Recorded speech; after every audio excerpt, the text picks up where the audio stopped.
Damala kia magala ererto erere tese ngongomine galsi jalle jallo kofa murotni magali damala kia magala si jalle na bona si jipanda dabe atis tale hormani si mandabe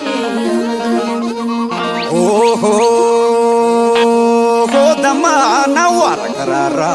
lakiya magale wale tharmale akail manhada wale kallo magali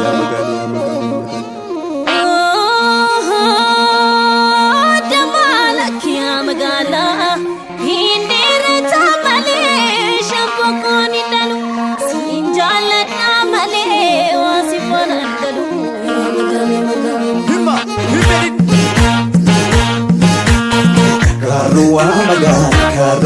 Karua magal, otu ya magamoda. Sifu beto.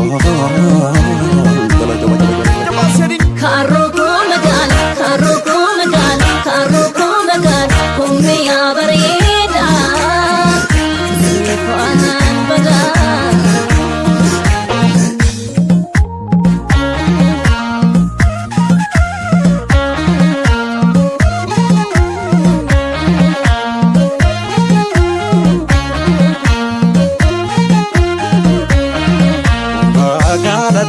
Baatee biyya bareedaa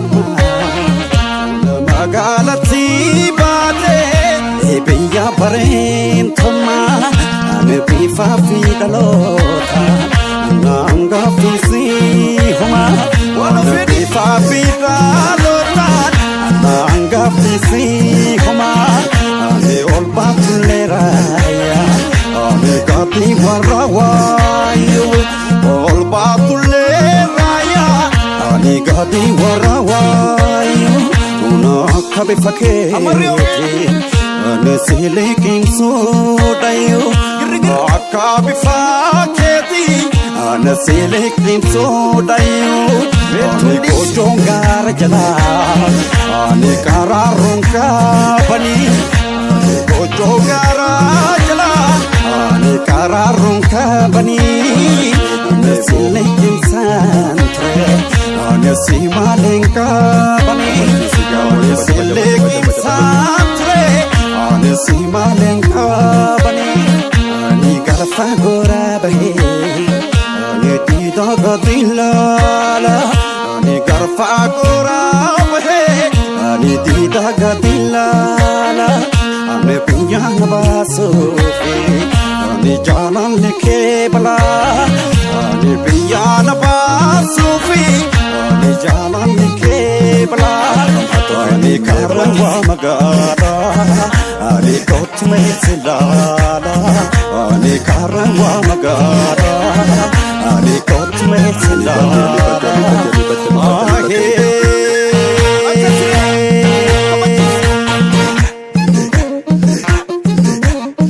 Amisa Chofu di mebo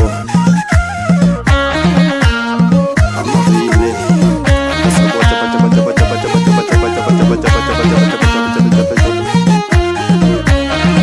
Magalatti Baatee biyya bareedaa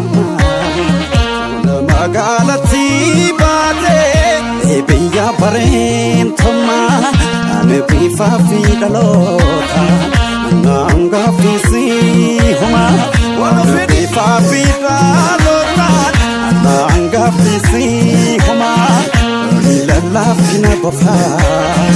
ani tulluma seehani ani lalaafina bofa ani tulluma seehani ani siyaadeen hokkatee ani beela hin seehani Siyate hokate ani bela henseni ani chilate hawara ani waraninka kabo ani chilate hawara ani waraninka kabo ani donge waya khesa ani rabu namangabo ani dunge waya kesa ani rabu namangabo ani ofat sukare ani hitu masarike no ofat sukare hitu masarike no ofat tharapa ani jala shirobake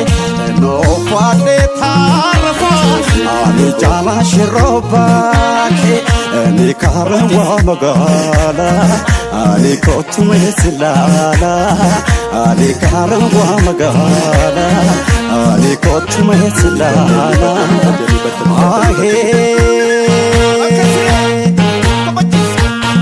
karuwa magal kotuya magamara sifu beta gala jaba Karo